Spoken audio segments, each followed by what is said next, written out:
My father didn't say a word at first. Just stormed into the living room, his face like thunder. I was halfway through microwaving leftovers when he dropped a stack of paper on the coffee table and said, "You think I wouldn't find out?" My heart dropped. I had no idea what he was talking about. But it didn't matter. He was already in full fury mode, yelling about unpaid loans, calls from collectors, and credit cards I'd never seen in my life. My mom stood in the kitchen doorway, silent. And Hannah, my twin sister, she just sat there. Watching. Not a word. Not even a glance in my direction. My name is Rachel Grant. I'm 27 years old, and until that day, I thought my dad was my biggest supporter. He used to say I was the responsible one, the level-headed twin. I worked a full-time job, stayed in most weekends, paid my share of the rent, and helped with bills when Hannah forgot. But that night he told me to get out. No discussion. No explanation. He believed I'd racked up tens of thousands in debt under my name and blamed me for risking his credit. He didn't want to hear that I had no idea what he was talking about. That I'd never even applied for a loan. That my own bank account was practically empty. I looked at Hannah. "You know this isn't me," I said, my voice shaking. "You know I'd never." She wouldn't meet my eyes. Just kept scrolling through her phone like it was all background noise. My mom muttered something about it being too much stress, and my dad, red-faced and trembling, pointed at the door. "You've got 20 minutes, Rachel. I don't care where you go." I packed a bag in silence. No one stopped me. No one asked where I'd sleep. I remember standing on the porch in the dark, clutching a duffel bag and wondering how the hell my life had just collapsed in under an hour. For 2 nights, I crashed on a coworker's couch. After that, I used what little savings I had to rent a room in a shady part of town. It smelled like mildew and cat piss, but it was mine. Every call I made to my family went unanswered. Not even a text from Hannah. It got worse. I started getting the calls. Blocked numbers. Collection agencies.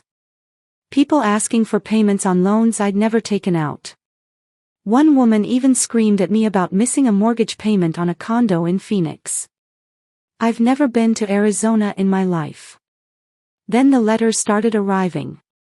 Legal warnings. Threats of wage garnishment. Some of them had my signature.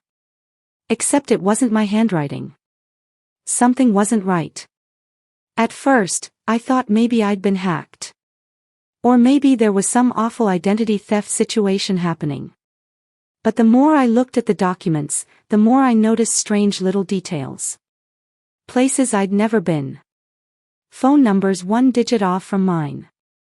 An email address eerily close to mine, but with 1 letter switched. Like someone had built a second life with my name, but not quite me. And there was only one person who looked enough like me to pull that off. Hannah. It felt insane to even think it. My own twin. The sister I shared a room with until we were 19. We'd had our fights, sure. She could be selfish. Flaky. Charming when she wanted something and manipulative when she didn't get it. But framing me. Destroying my life to save hers. Still, every time I tried to dismiss the thought, something else added fuel to it. Like the time a debt collector mentioned an address in Chicago. I've never been. But Hannah did a volunteer internship there 2 summers ago. Or the one where a loan officer swore up and down I'd walked into his branch with my ID and signed the paperwork. He even described my outfit. I hadn't worn anything like that in years. But it sounded exactly like something Hannah would wear. I didn't have hard proof. Just a gut feeling and a trail of inconsistencies. And no one to back me up. Until I met Tessa. I'd gotten a job as a barista in this sleepy coastal town, trying to keep my head down and avoid more damage. Tessa was a shift lead, witty, sharp-eyed, and not afraid to speak her mind. One slow afternoon, I finally broke down and told her what had happened. Everything. She didn't laugh. She didn't call me paranoid. She just listened. Then she said the one thing no one else had: what if it wasn't you? What if someone's pretending to be you? That sentence hit like a thunderclap. Once I said it out loud, I couldn't unhear it. I started digging harder. Comparing signatures. Dates. IP addresses. Little things that didn't add up.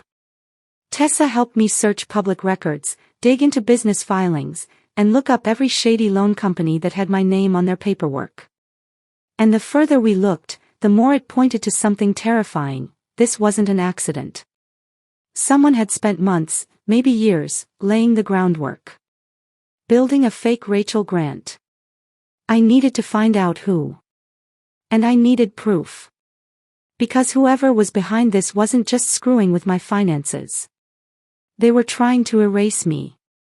I landed a job at a cafe called the Driftwood Bean. The name was cringy, but the coffee was good, and they didn't ask too many questions. I told them I'd moved from out of town after a rough patch. No one pried. I worked the counter, cleaned tables, and focused on staying afloat. That's where I met Tessa. Tessa was about my age, maybe a little younger. Short hair dyed the color of rust, sharp green eyes that missed nothing, and this vibe like she didn't trust anyone, but might make an exception for you if you were interesting enough. The first time we talked for real, she caught me staring blankly at a wall after a customer handed me a 20 and I gave him back change for a 10. "You're either terrible at math," she said, raising one eyebrow, "or you've got a lot on your mind." I almost laughed. Almost. But something in her tone told me she wasn't judging. So I told her. Not everything, not at first. Just that my family had kicked me out over money I didn't owe. That someone had opened accounts in my name. That I was getting calls from banks I'd never used, from cities I'd never visited. Tessa listened. Really listened. She didn't jump in with advice or roll her eyes like most people would. She just nodded, then said one sentence that changed everything. "What if it wasn't a mistake? What if someone's pretending to be you?" The words hit like a punch to the gut. I opened my mouth to argue, because who would do that? Why? But the answer was already bubbling in the back of my throat. Hannah. I hadn't said her name to anyone since the night I left. But the moment Tessa voiced her theory, all the scattered pieces in my mind started to align. Hannah and I weren't just sisters, we were identical twins. Same hair, same eyes, same height. She could pass for me without even trying. We'd done it before, as kids. For jokes. For convenience. Never for anything this serious. Never for something this cruel. I hated how quickly it made sense. Tessa noticed the shift in my face. "You thought of someone," she said quietly. I nodded, heart pounding. "My sister." And once I let that name out, it all came flooding back. The silence when Dad yelled at me. The way Hannah wouldn't look at me. The way she just stood there while I was thrown out of my own home. She hadn't defended me, hadn't said a single word. I remembered a loan officer's description of me from one of the calls: dark green coat, silver hoops, black boots. I didn't even own hoop earrings. But Hannah did. She wore them all the time. "That's it," Tessa said when I told her. "We need to start digging." We started with what little I had. The loan documents. Photocopies of credit statements mailed to Rachel Grant from addresses I'd never lived at. One in Chicago. Another from Portland. I'd never been west of Missouri. Hannah, though. She did a volunteer stint in Chicago the summer after college. She'd posted about it constantly, pictures of deep dish pizza, lakeside selfies, tagged photos at art museums. I checked her Instagram, which I hadn't looked at since I left. The Chicago timeline matched the loan dates almost perfectly. We kept going. Tessa was good at this, too good, honestly. She had a weird knack for getting people to talk, even strangers. We spent our days working shifts and our nights researching like detectives. I called a bank in Portland pretending to confirm a fraud alert, and the rep casually mentioned that I'd applied for a line of credit in person last year. At a branch a few blocks from a youth outreach center Hannah volunteered at for a month. That was the moment I stopped doubting. This wasn't random. This wasn't identity theft from some hacker in another country. It was her. She'd used my name, my social security number, probably copied my ID and changed the photo. She had access to everything, birth certificate, school documents, even my old passwords from when we shared a laptop. And she'd been smart about it. Just enough variation to not raise alarms. A different email here, a new address there. All under Rachel Grant. I should have been angry. Furious. But what I felt was something different, heavier. Like betrayal laced with grief. This wasn't just fraud. This was personal. Hannah had buried me under debt to save herself from it. And no one had questioned it because we looked the same. Because she knew no one would. I sat in Tessa's tiny apartment one night, holding a printed photo of one of the forged signatures. It looked like mine. Almost. But it was just wrong enough. She didn't even try to hide it, I whispered. Tessa poured us both a drink. Because she didn't think you'd fight back. I looked at her. But I am. And that was the moment I decided. I wasn't just going to survive this. I was going to prove it. I was going to make every person who turned their back on me see the truth. I didn't know how yet. But I wasn't alone anymore. I never thought I'd feel physically sick walking into a bank, but after the third one in 2 days, I had to excuse myself to the restroom just to breathe. Because every time I walked up to a teller or loan officer and asked if I'd been there before, the answer was always the same. Oh yeah, you were here last year. You dyed your hair darker, didn't you? You opened an account in person, had your ID and everything. You asked about refinancing a used car loan. Weren't you driving a red Jeep? No. I wasn't. I didn't own a car anymore. I sold mine to cover rent after Dad cut me off. Tessa came with me everywhere.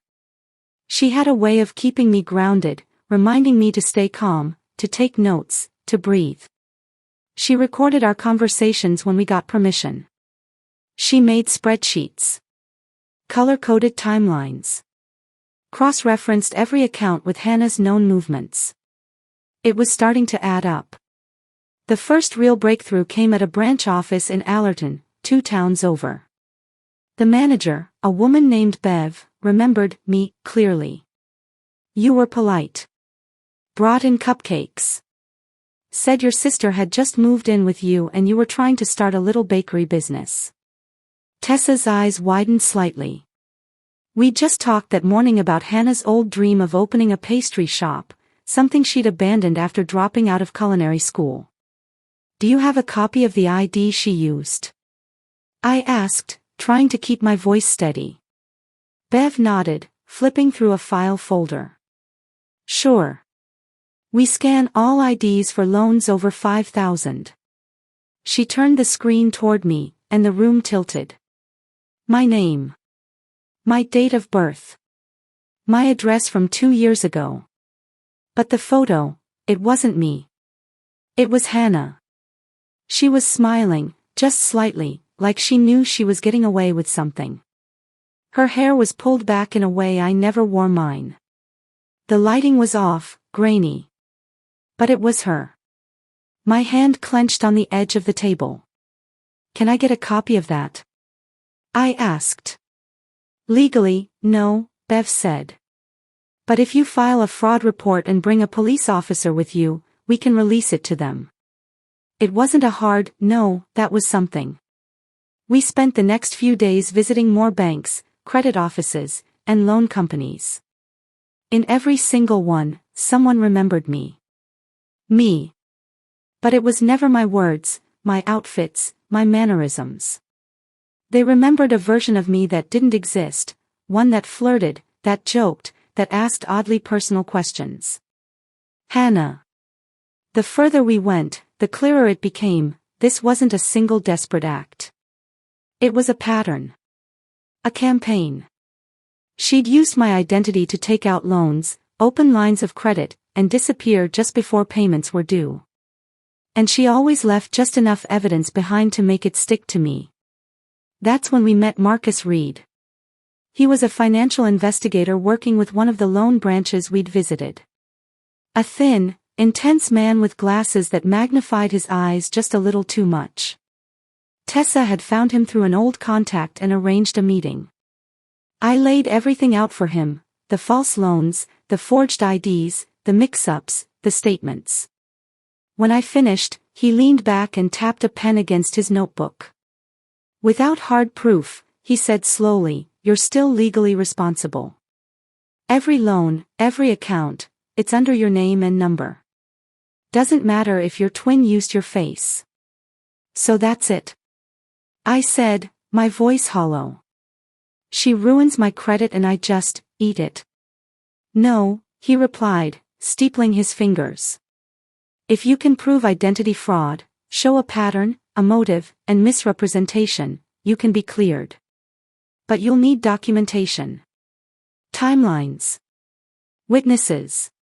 Anything that shows she impersonated you with intent."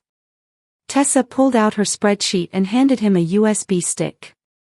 "We've been compiling everything." Marcus studied her for a moment, then nodded. "I'll take a look. But be warned, cases like this take time. And if she covered her tracks well." "She didn't," I cut in. "She was lazy. She thought no one would question her." He raised an eyebrow. "And why would she think that?" I looked him straight in the eye.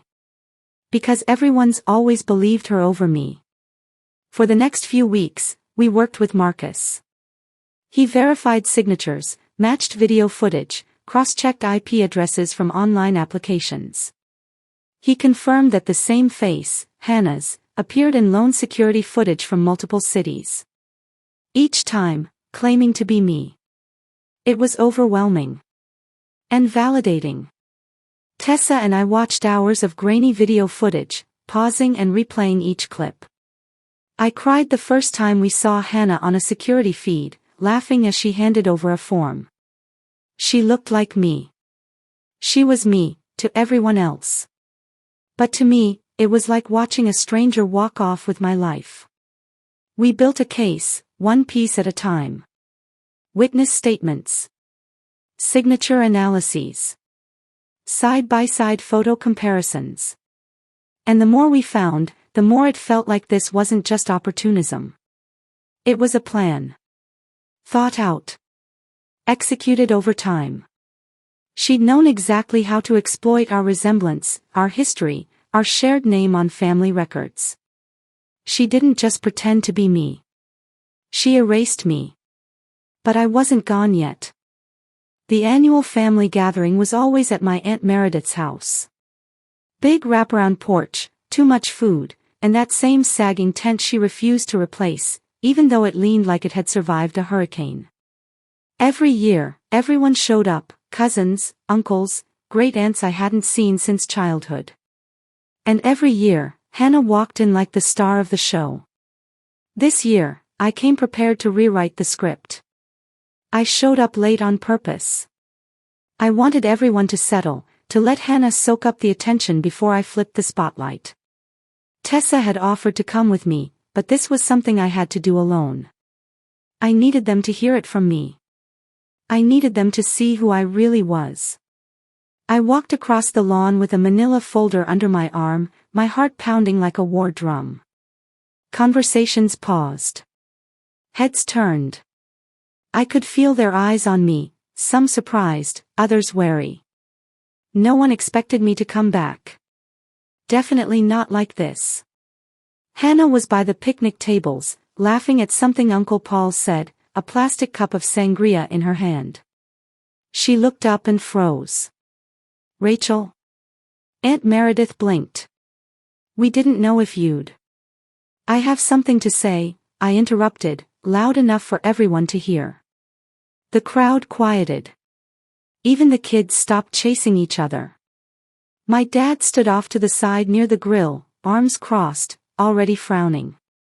Hannah's smile vanished. I know most of you think I vanished because I was irresponsible. Because I lied, or stole, or took out loans I couldn't pay. That's what you've heard. That's what you've been led to believe. I held up the folder. But that's not the truth. I walked to the table, opened the folder, and started laying out the documents one by one.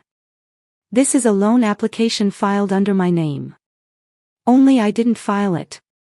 Here's a witness statement from a bank in Portland saying I came in wearing hoop earrings and red boots. I don't own either. Here's a signature analysis showing a dozen applications with forged handwriting. And this, I held up the photo printout, this is the ID used to open an account in Allerton. That's not me. That's Hannah. Gasps. Actual gasps. Cousin Blake muttered, no way. Hannah took a step back, face pale but defiant. This is insane. You're making a scene, Rachel. I turned to her, eyes locked. Am I? Or are you just upset that I finally have proof? Dad started to speak, but I cut him off. No. You don't get to do that. You don't get to tell me to calm down. You threw me out without asking a single question. You didn't care what was true. You just wanted someone to blame. He shut his mouth, jaw tight. Hannah looked around, seeing the faces starting to shift. Doubts blooming. Whispers rising. You're twisting this, she said, voice shaking now. I didn't mean to hurt anyone. So you did do it? I asked, stepping closer. You stole my identity. You took out loans in my name. You let them throw me out of the house for your mess. Silence. Then, quietly, almost too softly to hear, yes. My aunt gasped. My mom covered her mouth. Even my dad looked like someone had punched him in the chest. Hannah folded her arms across her chest, trying to salvage what little pride she had left. I was desperate. I didn't think it would go that far. I thought I could pay it off. I didn't think you'd fight back. You didn't think I'd matter, I said coldly. Because I never did to you. You always knew they'd believe you over me. No one spoke. I've been working with a financial investigator, I continued. We've collected enough evidence to press charges. And if I do, you'll be looking at felony fraud. I walked outside, needing air. A few people followed, but it was my dad's footsteps I heard behind me. I turned to face him. You wanted to believe the worst of me, I said. You couldn't imagine your golden child could do something like this. He didn't deny it. She always needed more help, he muttered. She struggled more. We thought you'd be okay. I laughed, bitter. You threw me out like garbage. You didn't even ask. He looked away. Hannah came out a moment later, eyes rimmed with red. So what now? You're going to have me arrested in front of Grandma? I held her gaze. No. I'm giving you a choice. Fix it. Contact every creditor. Pay it back. Clear my name. Or I go to the police. And I don't bluff, Hannah. She nodded, slowly. Okay. I'll fix it. But it was too late for apologies. The damage wasn't just financial. It was years of silence. Of being second. Of never being heard until I screamed. But now, for the first time, they were all looking at me, and listening. This time, I wasn't the one being cast aside. I was the one in control. I didn't expect her to actually do it. Not after everything. Not after the lies, the silence, the way she'd let me get swallowed whole while she smiled through it all. But to her credit, Hannah kept her word. Within 2 weeks, she'd contacted the major lenders and started the slow, grueling process of reversing the fraud. Marcus Reed, our financial investigator, helped walk her through the formal statements and filings. She was terse on the phone, robotic even, but she did the work. Signed admissions. Debt repayments. Calls to collections. One by one, the debts tied to my name began to vanish. I didn't thank her. This wasn't gratitude. This was the bare minimum. Tessa kept me sane through it all. She brought me donuts when I had to fill out stacks of paperwork for credit bureaus. She made me laugh when I wanted to scream. She never once told me to forgive. She just sat with me, steady and solid, the way no one else in my life ever had been. "You're handling this way better than I would," she said once, watching me type out another letter to a loan officer. "I'm not," I replied. "I'm just tired of feeling powerless." Clearing my name didn't happen overnight. Some creditors dragged their feet. Some didn't believe the story until Marcus sent official documents and called with his stern, measured voice. But little by little, the weight lifted. And with every cleared account, I felt something shift inside me. For the first time in my life, I wasn't defined by being the quiet one, the steady one, the sister in the background. I wasn't the family fallback, the assumed reliable one who just handled things. I was someone who stood up and said, "No more." It wasn't rage that kept me going. It was resolve. The apartment I moved into, tiny, second floor, overlooking a cracked alleyway, became my sanctuary. I painted the walls soft blue. I thrifted furniture and built shelves myself. It wasn't much, but it was mine. No one had a key but me. The cafe gave me more hours, and when the owner decided to add a weekend brunch menu, she offered me a chance to co-manage. "You've got a good head on your shoulders," she said. "And the team listens to you." That used to be something people said to Hannah. Now they were saying it to me. One night, I got a text from my father.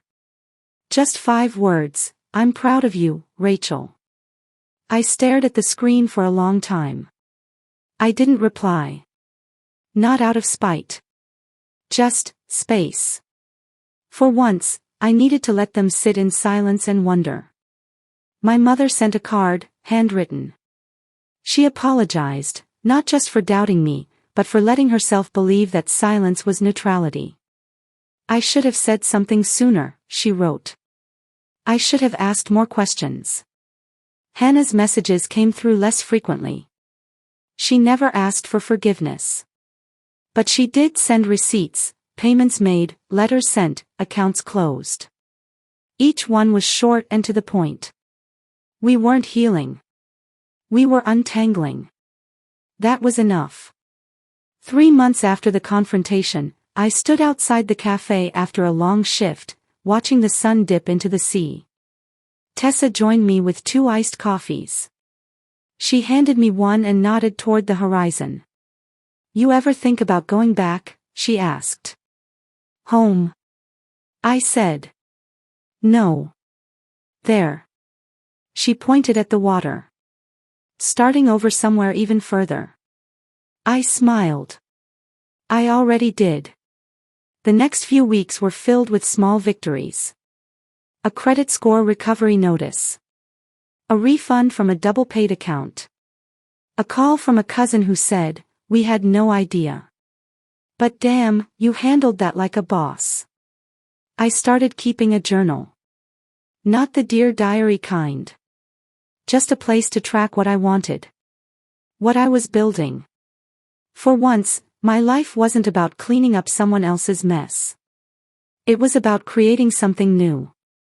Hannah's betrayal didn't break me. It woke me up. To who I was. To what I'd been ignoring for years. I wasn't the twin in the background anymore. I was the one who stood up when no one else would. Who fought for herself. Who took back a name that someone else tried to ruin. I didn't get revenge. I got justice. And now, every morning when I unlock the cafe door, smell the beans roasting, and feel the quiet hum of the seaside town waking up around me, I know this life is mine. All mine.